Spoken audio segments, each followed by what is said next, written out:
Hello, in this video I will show you how to cancel Peacock TV subscription. Now it's an extremely easy process. So for doing this, all you have to do is simply open your browser, then search for Peacock TV. Now open the first link. So after that, once you're inside your home page in your Peacock TV, what you have to do is just simply click on your profile at the very top right hand side corner, as you can see over here. Then don't choose any of the profile over here, just simply go to your account section right over here. Then just simply choose the plan and payment setting. Now it could be on any one of them, like for example it could be on devices, settings or any of that. Just simply choose payments and plans. So just simply choose this part.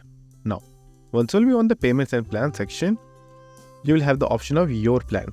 So you will be able to see your current plan right over here, and you will also see an option called cancel plan or cancel membership, and it will be right below this part right over here somewhere.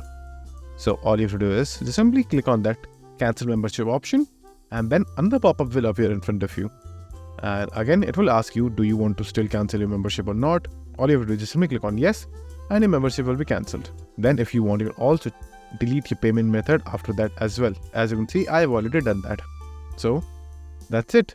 And if this video was helpful, please consider subscribing and liking the video.